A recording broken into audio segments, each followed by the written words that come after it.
Assalamualaikum warahmatullahi wabarakatuh. Waalaikumsalam warahmatullahi wabarakatuh. Sepertinya pagi ini masih kurang bersemangat. Sekali lagi ya. Assalamualaikum warahmatullahi wabarakatuh. Waalaikumsalam warahmatullahi wabarakatuh.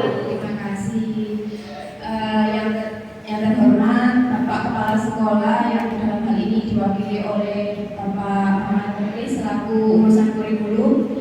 Yang saya hormati Ibu Ika Prasurya selaku calon guru penggerak angkatan 9 yang hari ini akan mendiseminasikan berbagi praktik baik dalam materi budaya positif. Dan tidak lupa yang saya hormati Bapak Ibu guru hebat SMPN 2 Grati yang hari ini berkenan hadir pada kegiatan diseminasi ini. Puji syukur kehadirat Allah SWT yang telah memberikan kita rahmat, taufik serta hidayahnya sehingga dapat berkumpul dan berbagi serta berkolaborasi dalam kegiatan hari ini. Dan kita sama-sama belajar untuk memberikan yang terbaik untuk anak didik kita. Salawat salam senantiasa tercurah kepada junjungan kita Nabi besar Muhammad SAW yang senantiasa kita tunggu syafaatnya di hari akhir nanti. Bapak Ibu, untuk kegiatan pada hari ini yaitu diseminasi dari Ibu Ika, nanti susunan acaranya adalah sambutan dari Bapak Bukis. Yang kedua yaitu kegiatan inti yaitu pemaparan tentang diseminasi praktik baik yang sudah kita lakukan, dan ini adalah wadah kita untuk belajar bersama Bapak Ibu. Setelah itu nanti kita gunakan untuk diskusi, barangkali dari yang sudah kita lakukan ada yang belum Bapak Ibu lakukan atau sudah pernah Bapak Ibu lakukan juga tapi masih belum puas untuk didiskusikan. Nah, nanti ada forum diskusi. Begitu. Untuk yang pertama saya berikan kesempatan untuk Bapak Mulis untuk memberikan kesempatan pada Pak Mulis, dipersilakan. Terima kasih. Assalamualaikum warahmatullahi wabarakatuh. Yang saya hormati Bapak Ika, kalau guru penggerak angkatan tahun ke-9 ya, angkatan ke-9.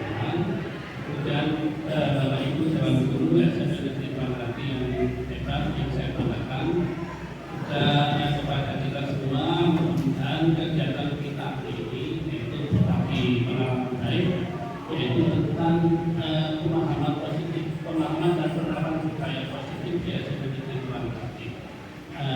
Untuk membangun budaya ini sebenarnya bukan pekerjaan yang ringan, bukan pekerjaan yang singkat, tapi benar dan memakan waktu yang sangat lama dan harus dimulai itu ya, harus dimulai.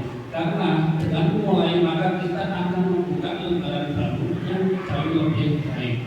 Budaya positif itu tidak hanya sekedar diomongkan, tapi harus dilakukan.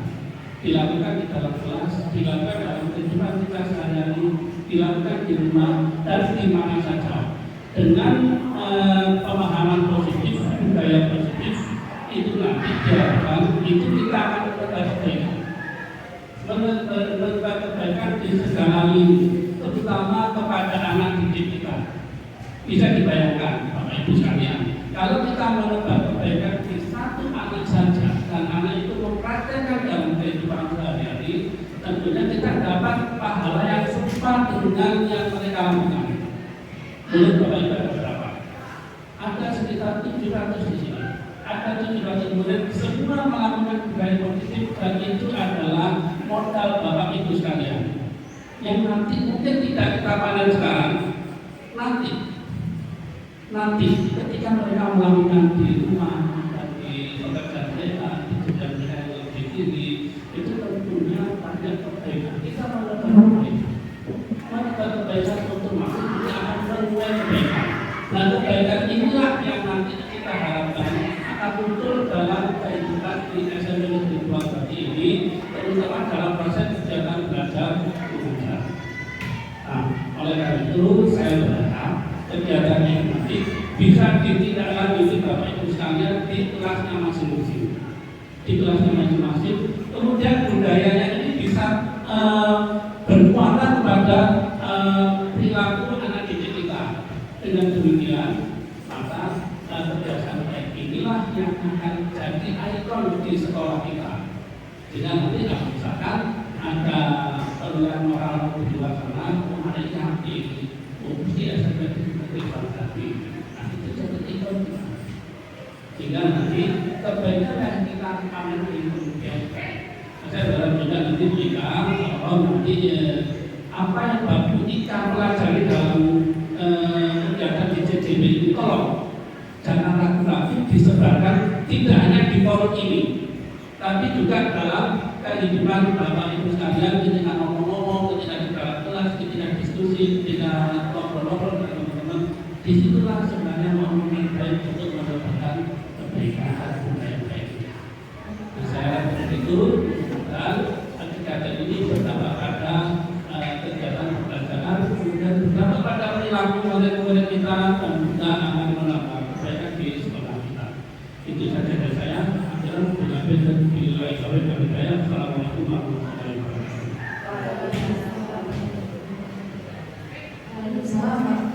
Terima kasih kepada Bapak Muklis atas sambutannya. Jadi kita sama-sama di sini belajar di Bapak Ibu, belajar dan berkolaborasi seperti yang Pak Muklis sampaikan untuk membangun budaya positif bersama-sama. Ya. Monggo untuk kegiatan selanjutnya adalah pemaparan dari Bu Ika selaku calon gubernur angkatan 9. Kepada Ibu Ika kami persilakan. Terima kasih Bu Dewi. Sebelumnya Assalamualaikum warahmatullahi wabarakatuh. Waalaikumsalam warahmatullahi wabarakatuh.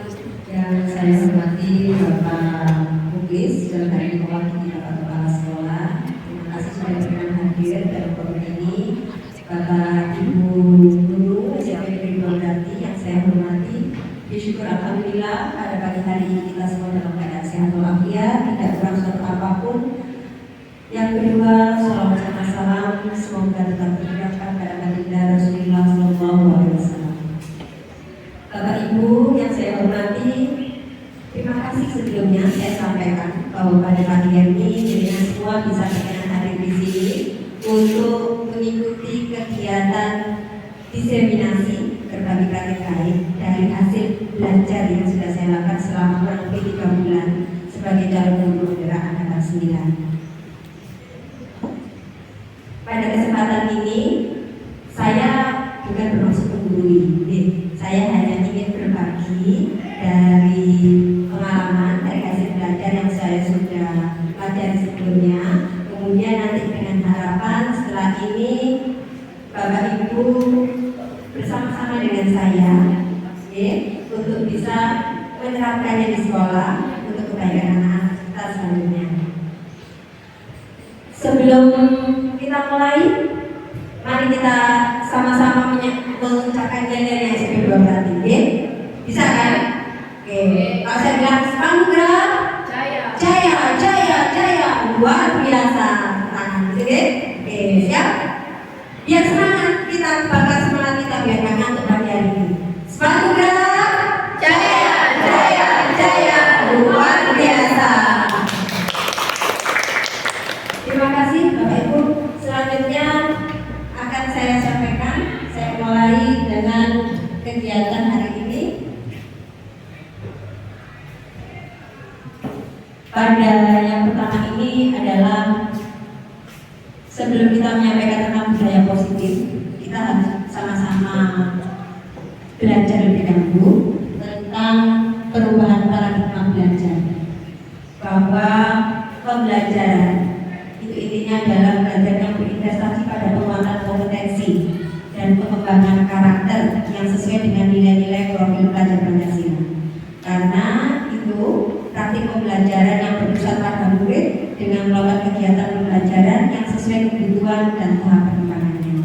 Bapak Ibu sekalian, anak-anak kita sekarang zamannya sudah berbeda dengan zaman kita dulu saat sekolah. Kalau kita sekolah dulu berangkat pulang ya baik-baik saja seperti itu. Tapi sekarang dengan perkembangan zaman kita tidak bisa mengelak kita tidak bisa menolak bahwa sekarang zamannya sudah berubah.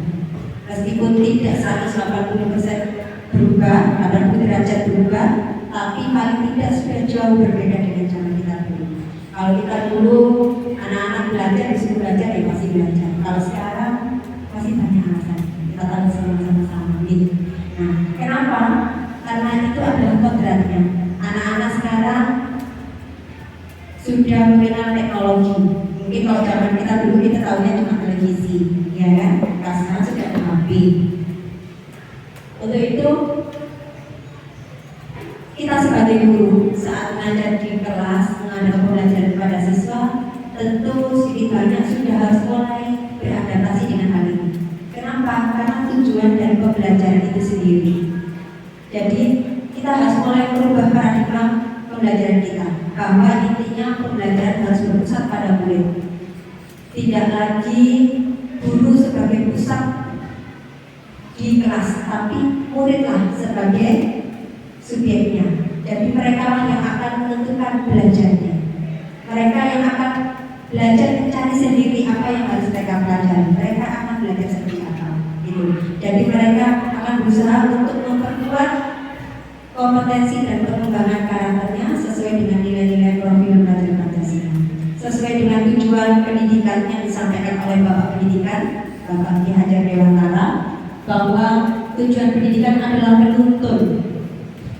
Karenanya kita sebagai guru diminta untuk mengayomi anak, menuntun, bukan lagi sekedar mengajar. Kita guru tidak hanya mengajar dan mendidik, tapi intinya adalah menuntun, membimbing mereka. Sesuai dengan tujuan pendidikan adalah menuntun segala kodrat yang ada pada anak. Setiap anak terlahir dengan keunikannya. Setiap anak lahir dengan tumbuh dengan karakternya masing-masing. Tidak ada anak yang sama. Meski kadang-kala kita seringkali menyamakan anak, ya, bukan hanya di sekolah, karena di rumah juga seperti itu. Seringkali kita terjebak pada kebiasaan untuk membanding-bandingkan anak. Padahal sesungguhnya kita sudah menyadari bahwa setiap anak terlahir dengan keunikannya, dengan karakternya masing-masing. Menuntun segala kodrat yang ada pada anak agar mereka dapat mencapai keselamatan dan kebahagiaan yang setinggi-tingginya sebagai manusia maupun sebagai anggota masyarakat sesuai kodrat alam dan kebiasaan. Seperti yang saya sampaikan tadi, kita tidak bisa menuntut anak untuk mengikuti apa yang kita mau, tapi kita lah yang harus menuntun mereka.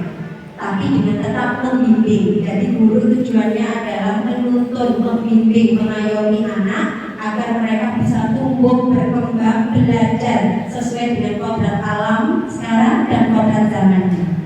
Dan seperti itu. Inilah yang harus sama-sama kita ubah paradigma kita, pandangan kita tentang bagaimana pembelajaran sekarang.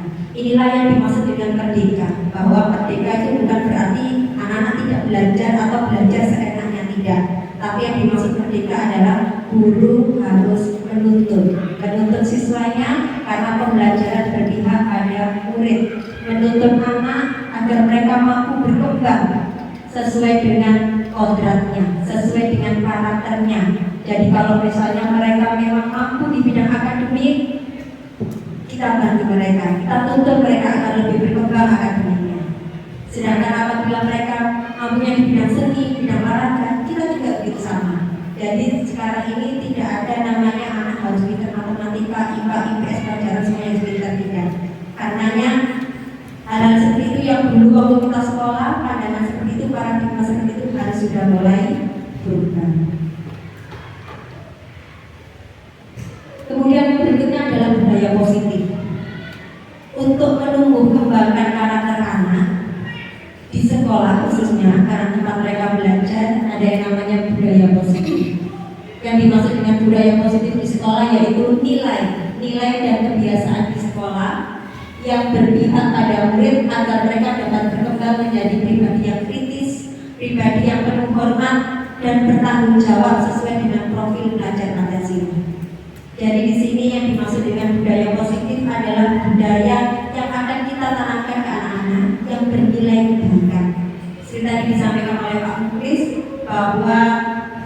setiap kebaikan yang kita tanamkan pada anak, nilai-nilainya apabila nanti kemudian hari, mungkin tidak sekarang, apabila mereka gunakan itu, mereka pakai, mereka terapkan dalam kehidupan mereka sehari-hari, maka itulah yang akan menjadi tabungan kita, tabungan pahala kita. Insya Allah kalau kita semuanya ikhlas menjaga. Dan penanaman budaya atau kebiasaan budaya positif ini tidak mudah. Kenapa? Karena di sini tujuannya adalah mendidik mereka agar menjadi pribadi yang kritis, yang berhormat, yang bertanggung jawab. Artinya semuanya harus dari dalam diri mereka. Dan membiasakan anak-anak untuk punya nilai-nilai itu, minimal tanggung jawab, peduli, misalnya ya sesuai dengan nilai-nilai pelajaran Pancasila, itu tidak mudah, ya kan? Seperti contoh, ada sampah jatuh. Biasanya anak kalau ngambil, kalau biasanya gimana? Benar kalau disuruh, ya kalau disuruh, ayo itu sampai penuh dibuang dulu, kan kita tidak ya.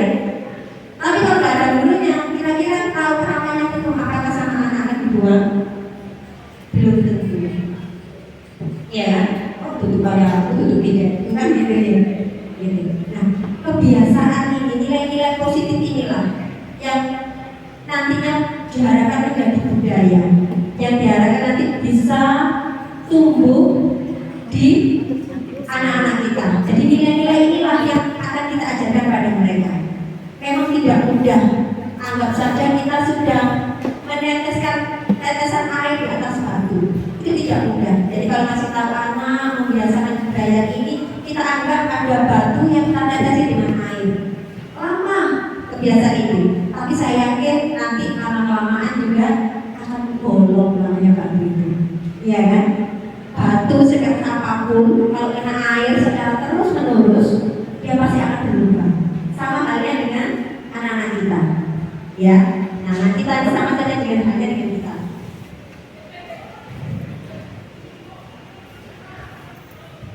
Kebiasaan budaya positif di sekolah selama ini sudah kita laksanakan di SMP Negeri 2 Grati. Alhamdulillah sudah kita jalankan. Meskipun masih harus banyak sekali peningkatan. Kenapa?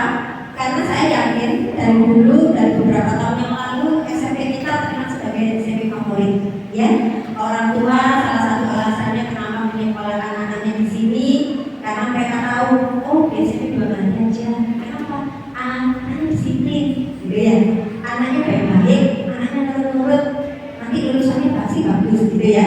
Nah, yang menjadi PR kita bersama adalah bagaimana budaya positif yang sudah kita tanamkan di anak-anak itu tidak hanya mereka laksanakan atau mereka terapkan saat mereka ada di dalam gerbang SMP, tapi saat mereka sudah keluar dari gerbang, mereka kembali ke masyarakat, mereka kembali ke rumah, ke lingkungannya, mereka tetap dengan nilai-nilai yang sudah kita ajarkan. Nah, itu yang menjadi PR kita bersama. Inilah yang dimaksud dengan budaya positif yang menjadi PR kita, bahwa penanaman nilai dan kebiasaan di sekolah yang berpihak pada murid. Kalau memang nanti saat kita lihat anak-anak ini keluar sudah lulus atau mungkin belum lulus, ya nggak apa-apa, belum lulus juga, kalau memang sudah berhasil, itu artinya budaya positif yang kita tanamkan pada mereka. Sebagai bapak ibu kita berhasil, kita bisa bilang alhamdulillah kita berhasil. Kita bisa menilai itu, lihatnya dari mana? Sudah lulus, hebat hari jalan. Ojo otot itu kan bu rekos. Nah, kira-kira kita sebagai guru bagaimana perasaan kita? Habis sakit hati itu percuma nih bapak ibu. Ya, percuma kakek harus rekos. Ya, kembali sama bapak ibu. Nah, tapi yang menjadi kita mirisnya apa? Walau ternyata ajaranku selama ini itu tidak berhasil. Mereka hanya nganggapnya guru hanya saat di sekolah. Saat di luar, mereka itu hanya contoh kecil saja ya. Itu hanya contoh kecil, kan seperti itu. Belum ke yang lain-lainnya, kan gitu ya. Belum yang kebiasaan kita buang sampah atau mungkin kebiasaan berpakaian rapi, disiplin tepat waktu. Nah, itulah yang menjadi PR bersama. Semoga sama-sama kita belajar.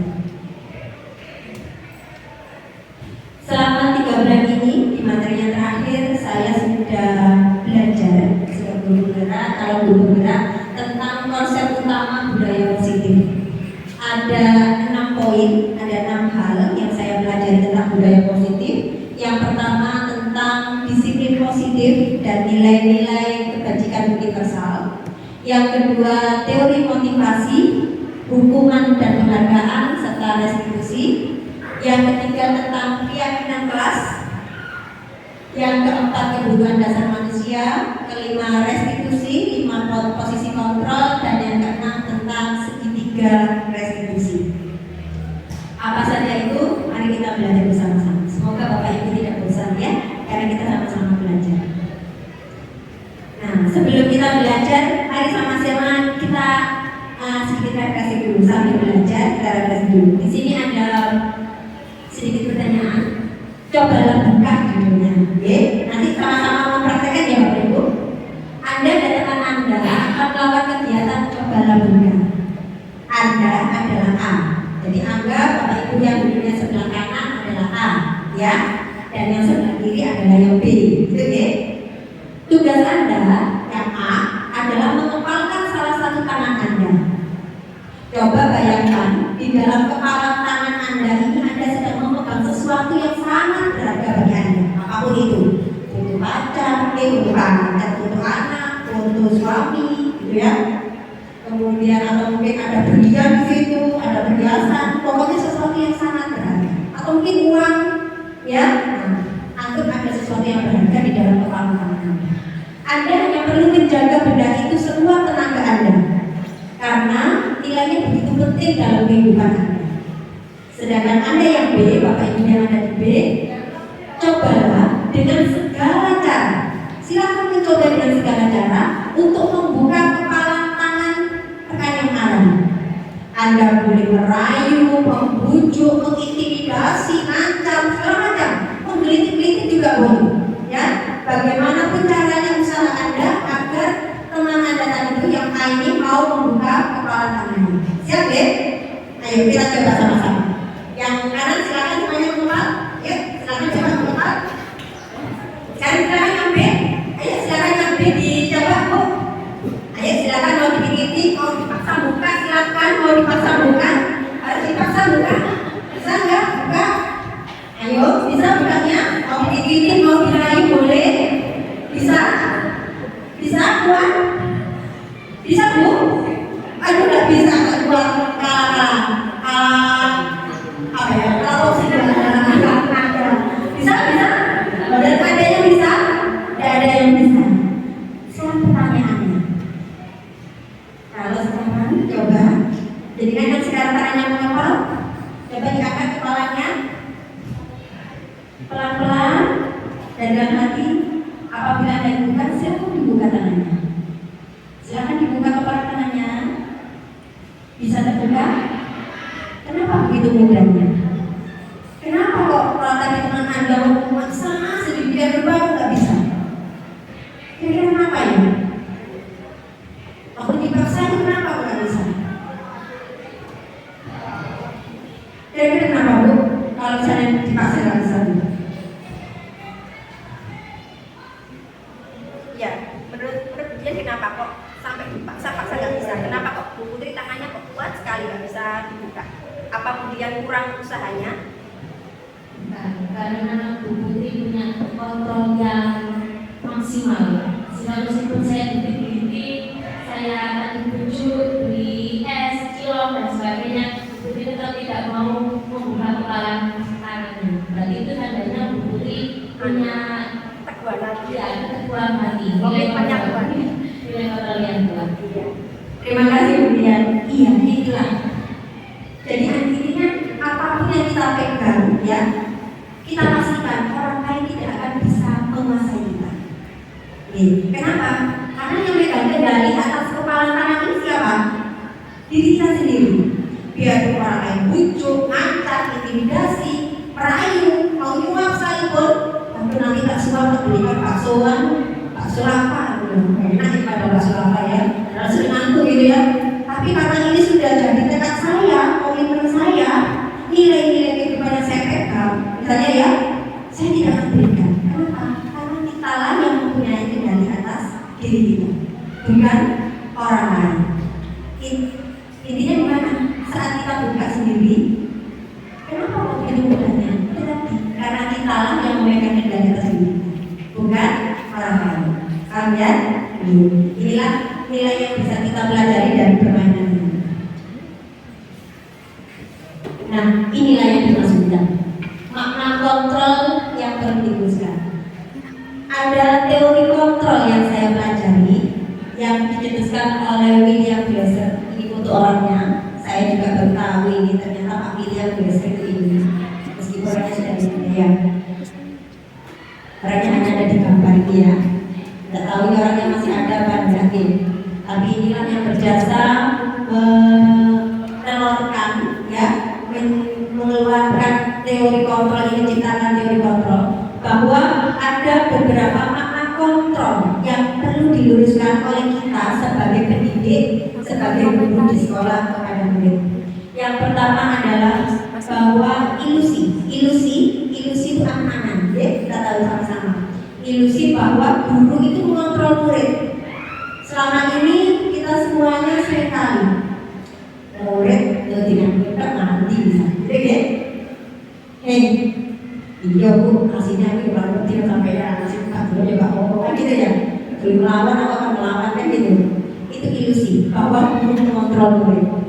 Jadi karena ketakutan, karena khawatiran mereka punya murid. Ilusi guru mengontrol murid. Yang berikutnya ilusi bahwa semua penguatan positif itu efektif dan bermanfaat. Jadi selama ini kita meyakini bahwa apa yang kita sampaikan baik-baik itu semuanya efektif. Padahal belum tentu, itu semuanya masih ilusi. Yang ketiga, ilusi bahwa kritik dan membuat orang merasa bersalah dapat merusak karakternya. Seringkali kita sebagai guru kalau mendapati anak melakukan kesalahan, kita berupaya ya biar dia ngaku salah, dia bagaimanapun caranya dia merasa bersalah kan gitu kan, kita mencari kesalahannya ya?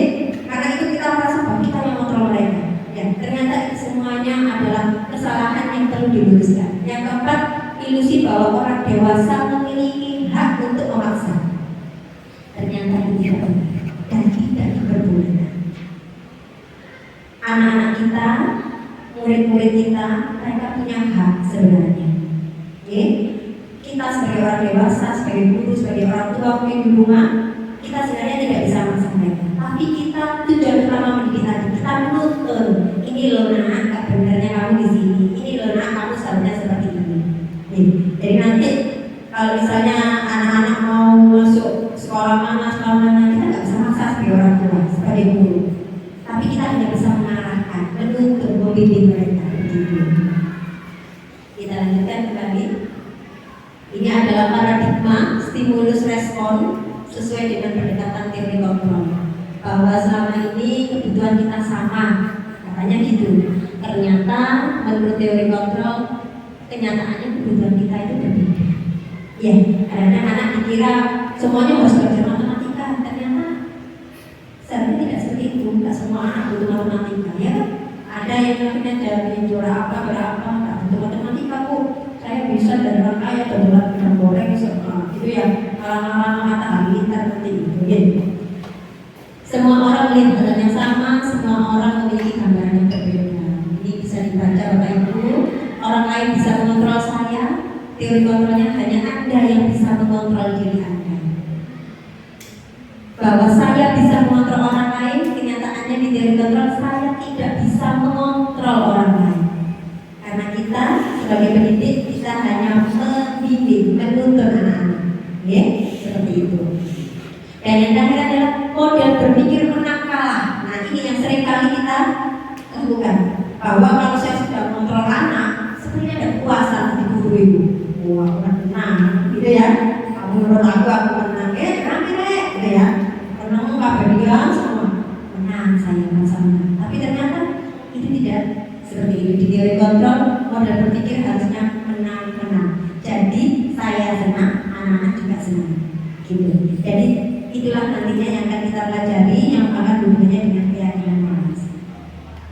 Disiplin positif menurut Dian Gosen, disiplin dalam arti kata dari kata bahasa Latin disciplina yang artinya belajar. Dan disiplin itu artinya belajar. Kata disiplin juga berasal dari akar dengan disiplin atau murid. Jadi disiplin itu artinya belajar. Disiplin diartikan juga dengan murid atau pengikut.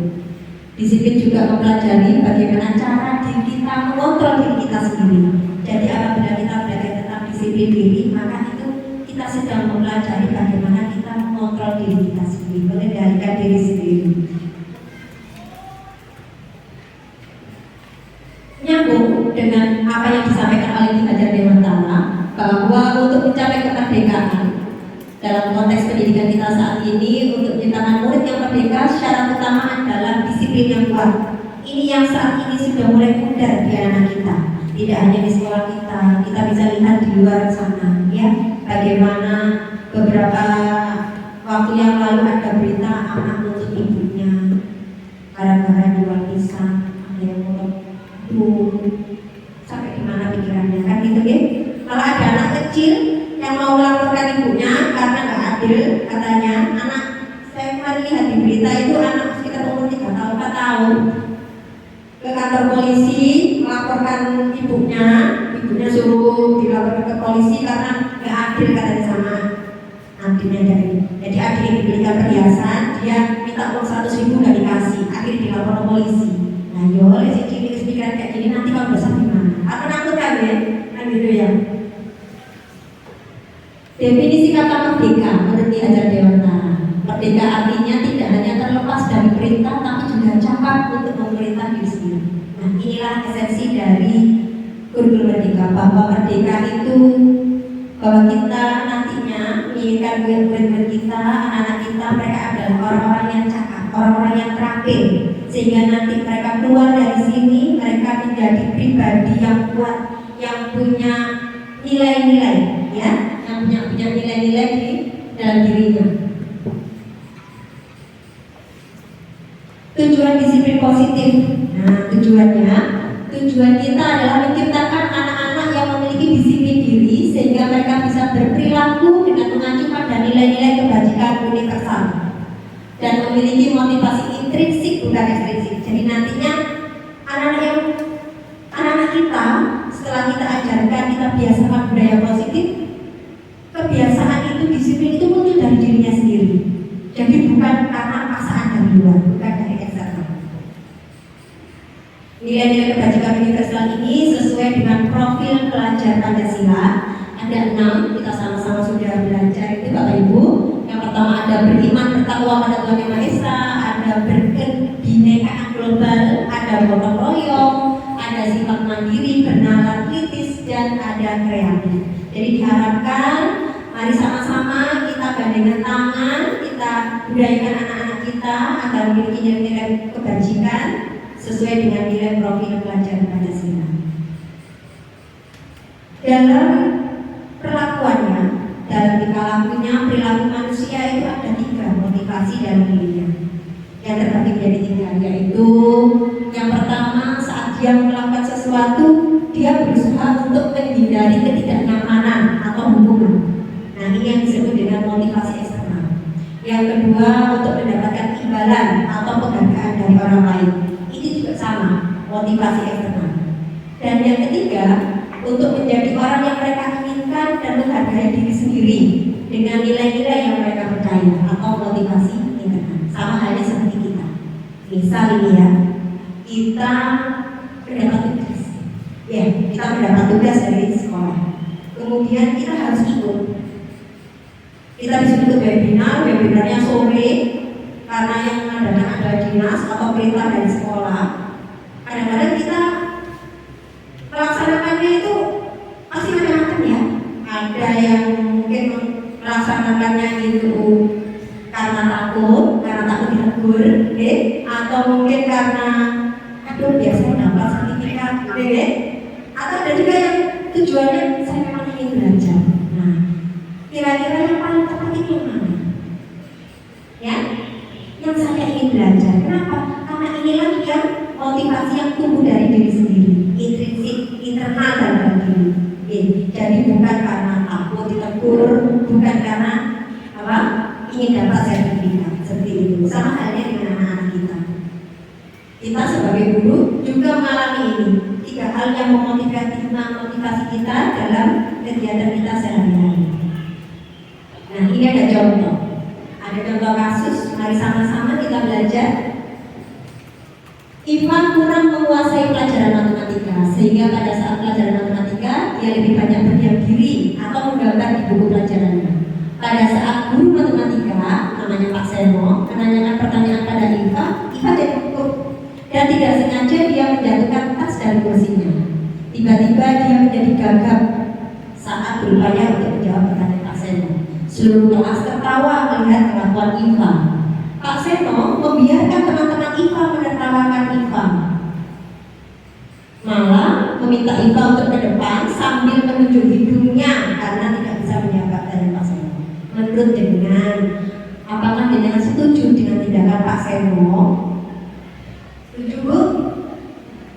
Oh, tidak setuju. Ya, kenapa? Kenapa tidak setuju dengan? Kenapa? Karena mempermalukan Iva. Iya. Ini adalah bentuk bullying ya, agak sama-sama ya. Ini mempermalukan Iva. Menurut jenengan ini hukuman atau sanksi yang diberikan oleh Pak Seno kepada Iva? Hukuman, benar, hukuman. Jadi bukan tapi ini adalah hukuman. Mari sama-sama kita belajar tentang hukuman, konsekuensi, dan justisi. Kalau hukuman bersifat tidak terencana, tiba-tiba ada anak lewat langsung gini, ya tidak terencana. Kemudian bersifat satu arah, hanya dari guru ke murid. Murid nggak tahu apa-apa. Yang ketiga, murid tidak tahu apa yang terjadi. Dipanggil Bika, bu, gitu kan? Nggak tahu. Jadi murid nggak tahu apa-apa. Bisa jadi itu adalah hukuman, ya. Berupa hukuman fisik atau psikis. Bisa dicoba mungkin, ya, atau mungkin secara psikis diomeli, dikadani, akhirnya mati, akhirnya tersinggung, ya itu bisa juga. Kalau satunya lagi konsekuensi ini terencana, disepakati sesuai dengan aturan. Jadi ada kesepakatan sebelumnya antara anak dan guru atau mungkin dengan siswa seluruh sekolah. Nah, kemudian sikap guru selalu memonitor. Jadi kalau kita jalan lihat, ayo ikuti sepatunya, ayo ikuti dari sini gitu ya. Jadi guru hanya memonitor, selalu memonitor. Boleh kesalahan guru, ya. Mungkin selama ini kita seperti itu, ya. Mari sama-sama kita belajar. Ternyata konsekuensi ini membuat siswa juga tidak nyaman, meskipun jangka waktunya tidak pendek, ya. Waktunya pendek tapi buat anak tidak nyaman. Misalnya dia terlupa pakai dasinya, tapi kata guru akhirnya cinta. Kelihatan bapak ibu guru sembunyi seperti itu. Jadi membuat mereka tidak nyaman. Kemudian beda dengan restitusi. Nah, ini yang ditawarkan adalah restitusi. Restitusi itu proses menciptakan kondisi murid untuk memperbaiki kesalahan. Jadi siswa diberi kesempatan untuk memperbaiki kesalahannya. Jadi mereka tahu kesepakatannya, mereka diberi kesempatan untuk memperbaiki kesalahan. Dan kemudian proses kolaboratif yang mengajarkan murid untuk mencari solusinya sendiri. Jadi di sini kita mulai mengajarkan pada anak bahwa mereka tidak selalu dituntut, ya. Mereka dituntut, kamu harus begini, kamu kudu ini, kamu gini. Tidak seperti itu. Tapi kita mengajarkan pada mereka bahwa mereka harus mencari solusi atas permasalahannya sendiri. Seringkali kan Bapak Ibu, anak-anak kita kalau kita biasakan bisa jadi nanti waktu mereka jadi orang, ya, di pekerjaan, bisa saja mereka nanti bagaimana saat mereka menghadapi masalah. Model-model anak-anak kita sekarang itu kan Gen Z, ya. Nanti ada masalah, tulis gitu ya. Nah itu nanti harus itu aku jangan sampai, ya. Pikiran-pikiran pendek seperti itu jangan sampai. Jadi kita mulai tanamkan pada mereka nilai-nilai bahwa mereka harus belajar mencari solusi atas permasalahan yang ada. Nah, mari kita berlatih. Yuk, Bapak Ibu, mari kita sama-sama berlatih. Menurut Bapak Ibu ini hukuman atau konsekuensi? Jawab ya sama-sama, ya. Yang pertama, lari keliling lapangan. Lari keliling lapangan basket 2 kali karena terlambat hadir di sekolah. Hukuman atau konsekuensi? Hukuman. Ada yang konsekuensi? Ada hukuman, ada konsekuensi. Membersihkan coretan yang dibuatnya di meja tulis. Konsekuensi berdiri di depan kelas sambil mengangkat satu kaki karena tidak bisa menjawab pertanyaan. Hukuman. Murid diminta untuk push up karena tidak menggunakan atribut sekolah. Bu Kiki, jawabannya apa Bu Kiki? Hukuman. Menggantikan kertas tugas milik teman yang dicoret-coret. Konsekuensi. Mari sama-sama kita lihat apakah jawaban kita sudah benar. Ya, lari keliling lapangan, hukuman. Membersihkan coretan, konsekuensi. Berdiri di depan kelas, hukuman. Minta push up, murid diminta push up karena tidak menggunakan atribut sekolah, hukuman. Menggantikan kertas milik teman yang dicoret adalah konsekuensi. Dari sini bisa membedakan mana konsekuensi, mana hukuman. Bisa membedakan Bapak Ibu? Menurut jenengan lebih baik yang mana? Kita berikan konsekuensi, kita ajarkan anak-anak untuk menyadari bahwa setiap tindakan itu ada konsekuensinya, kan gitu kan? Jadi kita mulai menanamkan anak-anak. Mereka jadi mau melakukan sesuatu pikir, aku ngambil gigi, melakukan ini benar salah. Aku benar ya apa, salah ya apa. Aku akibatnya ya apa. Nah gitu. Jadi tujuan kita akhirnya mengajarkan pada anak agar saat melakukan sesuatu berpikir ulang, berpikir ulang. Tahu konsekuensinya, mereka menyadari konsekuensinya. Berikutnya yang kita pelajari adalah keyakinan kelas. Nah, keyakinan kelas. Saya yakin Bapak Ibu sudah menuntun anak-anak di kelas untuk membuat keyakinan kelas. Nah, keyakinan kelas itu apa? Keyakinan kelas adalah nilai-nilai kebajikan atau prinsip-prinsip universal yang disepakati bersama secara universal. Suatu keyakinan yang lebih memotivasi seseorang dari dalam dirinya. Seseorang akan lebih bersemangat untuk menjalankan keyakinannya daripada hanya sekedar mengikuti aturan. Nah, jadi di sini mari sama-sama kita pahami bahwa aturan dan keyakinan itu adalah dua hal yang berbeda. Mengapa keyakinan kelas tidak sama dengan peraturan kelas? Mengapa keyakinan kelas? Mengapa tidak peraturan kelas saja? Gitu ya. Kalau dulu kita sekolah, kita hanya tahu peraturan, tahunya tata tertib, kemudian peraturan. Kenapa kok sering ada keyakinan kelas? Ternyata setelah dipelajari bersama bahwa peraturan kelas inilah menumbuhkan atau melahirkan keyakinan kelas. Nah, kalau peraturan itu lebih cenderung siapa yang membuat? Guru, ya, yang punya kewenangan yang membuat aturan. Sedangkan keyakinan kelas adalah kesepakatan. Jadi guru mengajak muridnya, mengajak anak-anak untuk membuat peraturan, membuat kesepakatan bersama. Nah, nanti dari hasil itu nanti akan menjadi kesepakatan bersama keyakinan kelas yang akan dijalani oleh masing-masing. Tujuannya akan diharapkan bahwa nantinya anak-anak ini akan melaksanakan keyakinan kelasnya, kesepakatan kelasnya itu dengan bertanggung jawab, dengan ikhlas.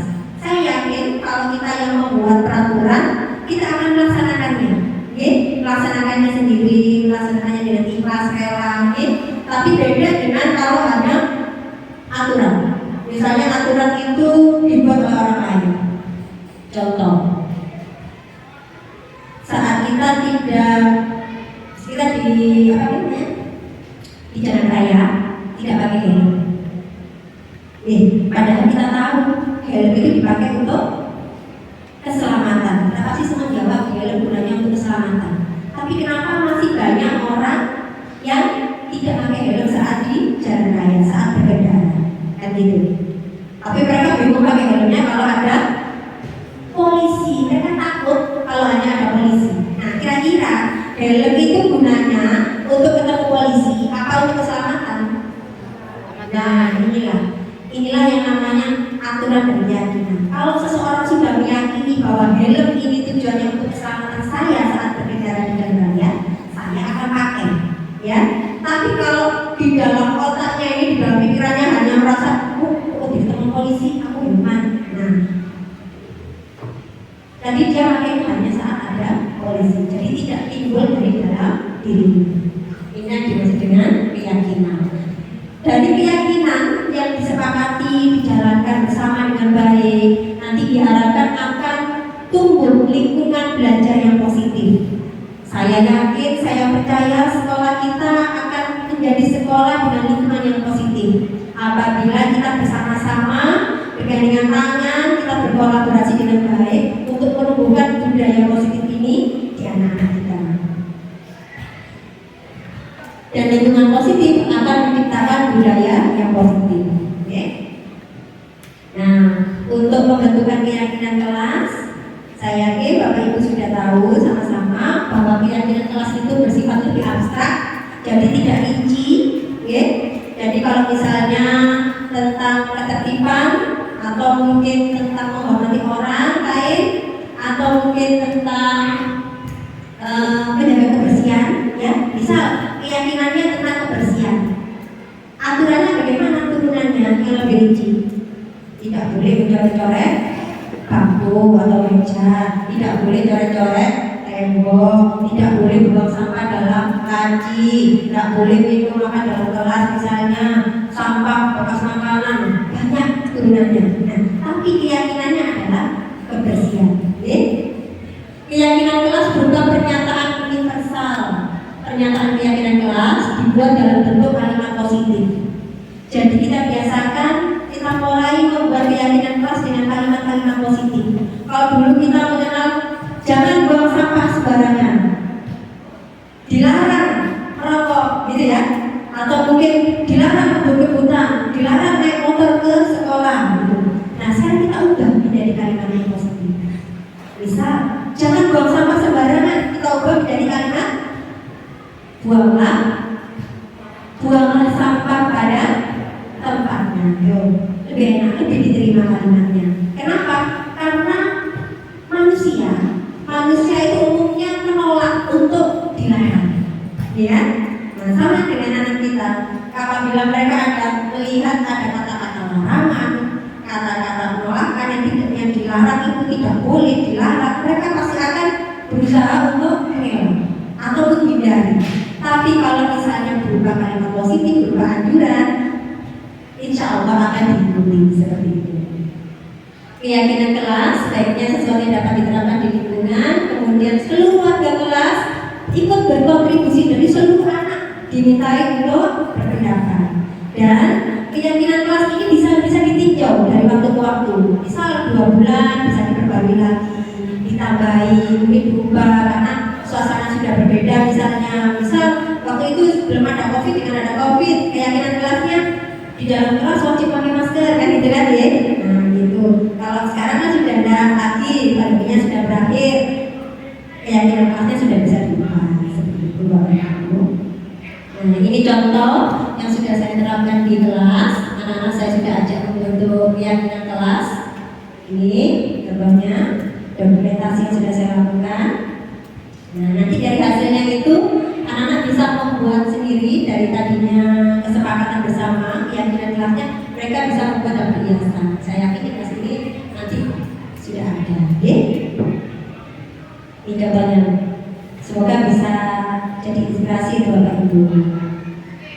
Kemudian yang berikutnya tentang kebutuhan dasar manusia, bahwa berdasarkan teori kontrol ada suatu tujuan di balik sebuah perilaku manusia.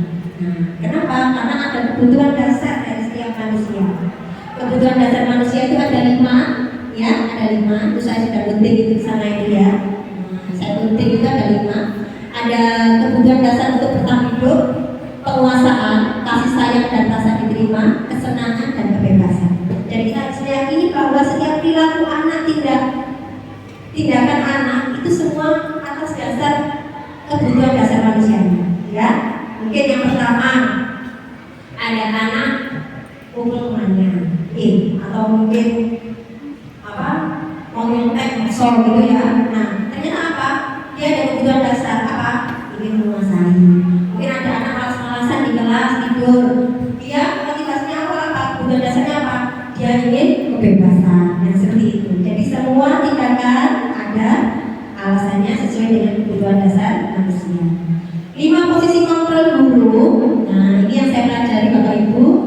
ada guru sebagai penghukum, pembuat rasa bersalah, sebagai teman, pemantau, dan manajer. Mari sama-sama kita belajar. Pada posisi penghukum, guru biasanya menggunakan hukuman fisik maupun verbal. Guru akan berkata, aku yang benar saya, kan gitu kan? Kamu selalu saja salah. Jadi guru selalu mendoktrin. Nah itu guru sebagai penghukum. Ciri-cirinya ada suaranya tinggi, bahasa tubuhnya ngotot, matanya ya, tangannya ditunjuk ya. Kemudian posisi pembuat bersalah. Nah ini kita berusaha membuat siswa itu menjadi merasa bersalah. Ini guru akan bersuara lebih lembut, membuat merasa tidak nyaman, bersalah dan rendah diri. Dengan kata-kata seperti ini, ibu sangat kecewa sekali dengan kamu. Jadi seolah aku salah, kan sudah mengecewakan saya, gitu ya, mencari kesalahan anak. Kemudian berikutnya lagi ada posisi teman. Nah, kalau posisi teman ini, guru berusaha untuk melakukan pendekatan persuasif. Posisi ini bisa negatif, bisa positif, jadi tidak bisa dianggap positif sepenuhnya. Kenapa? Karena khawatirnya anak akan terbiasa menganggap itu biasa. Karena dianggap sebagai teman, sama aku akan dibully kan gitu ya. Ternyata posisi ini dengan hubungan yang baik ini ternyata juga ada negatifnya. Ayolah ibu ya, ayo kamu gak pilih lah sama kita bantu, masuk kamu gak besok lah untuk anakku, ayo dijelar mana kayak gitu deh. Ada posisi pemantau. Nah posisi pemantau ini jadi berdasarkan aturan, guru memisahkan jaraknya dengan siswa, jadi hanya memonitor, memantau apa yang telah kamu lakukan, tahu sanksi dan konsekuensinya apa. Jadi seolah jadi pemantau, memonitor terus pada siswanya. Okay? Ada posisi manajer. Nah ini yang diharapkan kita sebagai bapak ibu guru, kita bisa menempatkan diri kita di posisi manajer, bahwa kita mempersiapkan murid untuk mempertanggungjawabkan perilakunya. Kita menuntut murid untuk mencari solusi atas permasalahannya. Ya? Jadi murid diajak diskusi, menganalisis kebutuhannya apa, permasalahannya apa, dan berusaha untuk menebus kesalahannya sendiri. Jadi dikembalikan lagi pada keyakinan kelasnya. Ini adalah tabelnya, bahwa posisi kontrol, penghukum, pembuat merasa bersalah itu ujung-ujungnya pada identitas gagal, perilaku kontrol negatif. Perilaku kontrol positif, teman pemantau itu sudah kontrol positif, namun motivasinya masih motivasi eksternal karena takut masih ada orang lain, belum tumbuh kesadaran dalam diri anak. Nah yang kita harapkan nantinya Bapak Ibu kita semuanya akan ada di posisi manajer, sehingga anak bisa muncul kontrol dirinya, tumbuh motivasi intrinsik dalam dirinya. Oke, nah ini adalah yang berikutnya restitusi Bapak Ibu. Restitusi merupakan suatu proses berupa dialog yang dijalankan oleh orang tua atau guru untuk dapat menghasilkan murid yang mandiri dan bertanggung jawab. Dalam restitusi ini, Bapak Ibu guru diharapkan dapat membantu siswa untuk mencapai tujuannya, membantu siswa untuk bersikap lebih jujur ya, dan berusaha untuk mengevaluasi dirinya dan memberikan penawaran bukan paksaan. Ini segitiga restitusi. Jadi ada tiga poin segitiga restitusi. Yang pertama, menstabilkan identitas. Kita cari dulu apa alasan anaknya melakukan itu. Kemudian kita sampaikan bahwa bukan hanya dia yang pernah salah, bahwa kita semua pernah salah. Kemudian validasi tindakan yang salah, setiap anak punya alasan saat melakukannya, dan menanyakan keyakinan. Kita kaitkan kembali dengan keyakinan yang sudah dilakukan. Kemudian sebentar, saya tunjukkan ini adalah segitiga restitusi yang sudah saya lakukan.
Dan diharapkan nantinya Bapak Ibu kita semua bisa melakukan hal ini, bahwa setiap permasalahan kita bisa memposisikan diri kita sebagai manajer dengan melakukan segitiga restitusi pada anak, bahwa kita berusaha menstabilkan identitas mereka, kemudian validasi tindakan yang salah, kemudian mengkaitkannya dengan keyakinan toleransi.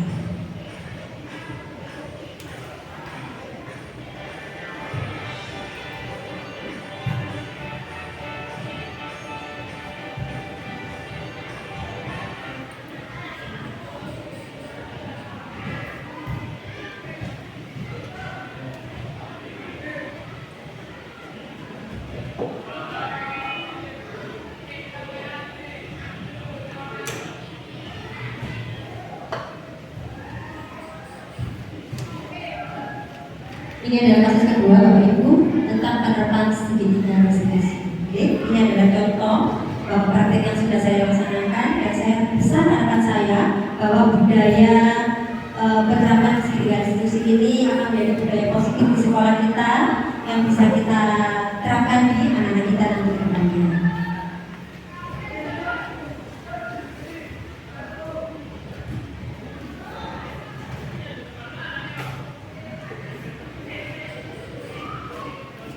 Sekarang mari sama-sama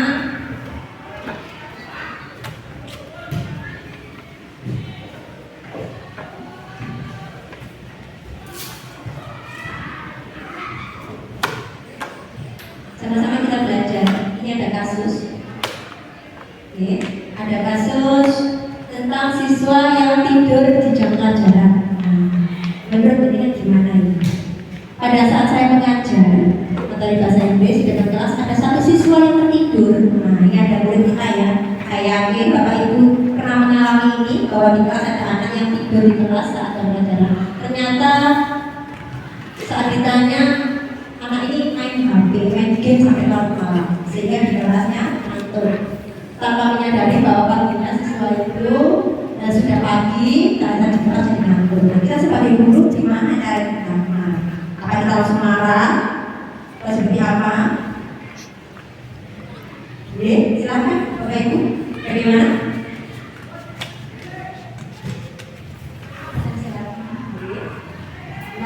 Anaknya, nah sekarang berarti yang pertama kita tanyakan dulu alasannya.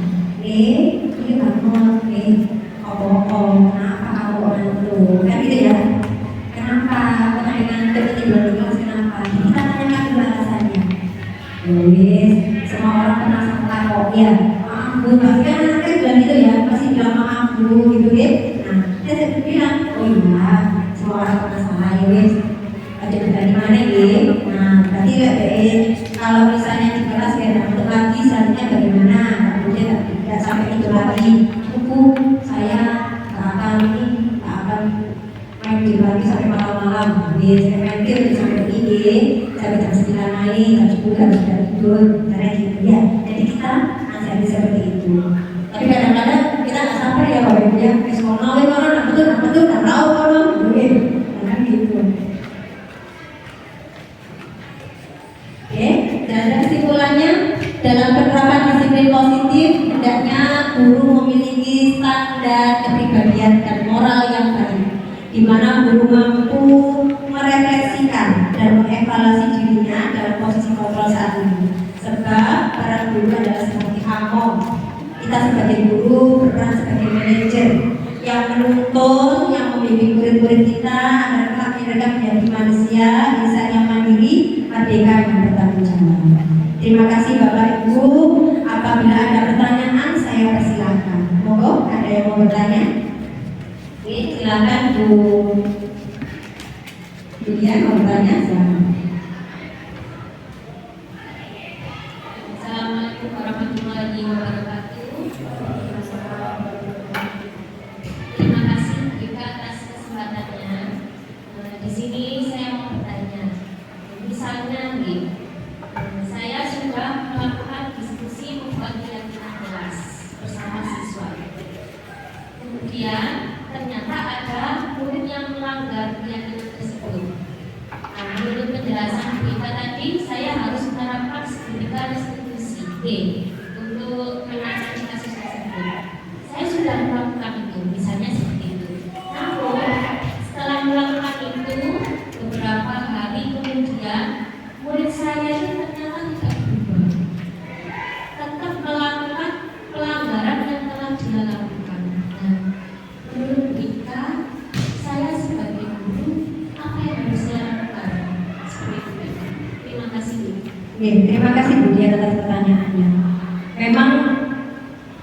Hidup itu ujian ya Bapak Ibu.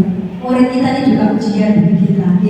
Karena kita sudah berusaha sabar, sudah berusaha menerapkan segitiga restitusi, kita bisa jadi manajer. Kadang-kadang namanya anak ini kan perilakunya beda-beda, karakternya beda. Dielus-elus, dihalus-halus, ya diboleh selain biar tahu kesalahannya sudah kita terapkan. Berapa hari kemudian ulang lagi, kesalahannya sama ya mungkin ya, kesalahannya sama. Apa yang kita lakukan? Dengan saya bagaimana sebagai guru?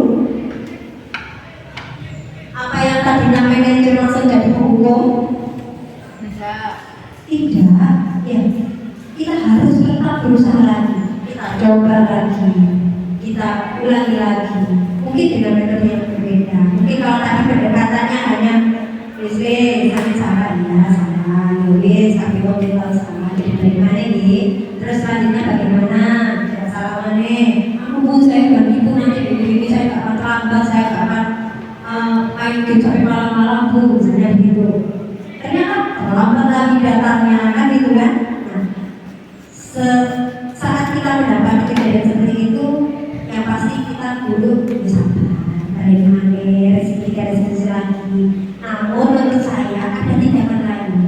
Bisa kita hubungi orang tuanya, wali muridnya, kita ajak diskusi bersama, kita ajak dan keluarnya sama-sama. Mungkin saja dengan siapa tahu dengan kerjasama dengan orang tua, tindakan siswa yang melakukan kesalahan ini tidak akan berulang. Paling tidak posisi kontrolnya ini manajernya tidak hanya di sekolah tapi juga di rumah. Begitu. Oke, terima kasih Bu. Moga Bapak Ibu ada yang lagi yang bertanya? Sudah? Sudah ada ya? Terima kasih Bapak Ibu atas kesempatan, atas kesediaan dengan semua untuk mendengarkan diseminasi praktik baik yang sudah saya sampaikan selama kurang lebih 1 jam ini tentang budaya positif. Saya harap dan saya sangat mengharapkan bahwa pembudayaan budaya positif ini, kebiasaan ini bisa kita laksanakan di sekolah kita, bisa kita terapkan di anak-anak, sehingga nantinya sekolah kita tidak hanya menjadi sekolah favorit hanya dalam tanda kutip, tapi keluarnya nanti outputnya saat mereka keluar dari sini, kebiasaan mereka, nilai-nilai kebaikan itu bisa menjadi suatu kebiasaan ya, sehingga menjadi motivasi intrinsik dari dalam diri mereka, biar mereka menjadi manusia yang mempunyai nilai sesuai dengan figur pelajaran Pancasila seperti yang kita cita-citakan bersama. Matur nuwun, mohon maaf apabila ada salah kata pengucapan. Ihdinas siratal mustaqim. Assalamualaikum warahmatullahi wabarakatuh. Waalaikumsalam warahmatullahi wabarakatuh. Bapak Ibu beri tepuk tangan ya buat Wika. Kasih semangat kan? Oke, kayaknya sudah mulai capek ya Wika yang pulang sekolah. Tapi terima kasih seperti yang Wika sampaikan atas kesediaan kita belajar bersama walaupun tadi sudah mengajar di kelas, hari ini pulang sekolah sambil menunggu siswi bisa belajar bersama. Terima kasih juga Wika, saya jadi tahu bahwa ternyata tidak cuma di perusahaan saja yang butuh manajer ya, di sekolah ternyata butuh seorang guru yang bisa menjadi seorang manajer. Harapannya nanti setelah ini kita sama-sama bisa menjadi lebih baik untuk anak didik kita. Demikian kegiatan kita pada siang hari ini. Terima kasih. Wassalamualaikum warahmatullahi wabarakatuh. Waalaikumsalam.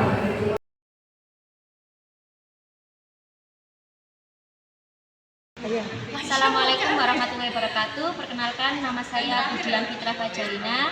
Saya salah satu guru di SMPN 2 Grati. Saya mengucapkan terima kasih kepada Bu Ika. Alhamdulillah hari ini saya banyak mendapatkan ilmu, yaitu mengenai disiplin positif, kemudian ada posisi 5 kontrol, kemudian ada segitiga restitusi, dan keyakinan kelas. Harapannya nanti saya bisa menerapkannya di kelas saya. Terima kasih Bu Ika. Assalamualaikum warahmatullahi wabarakatuh.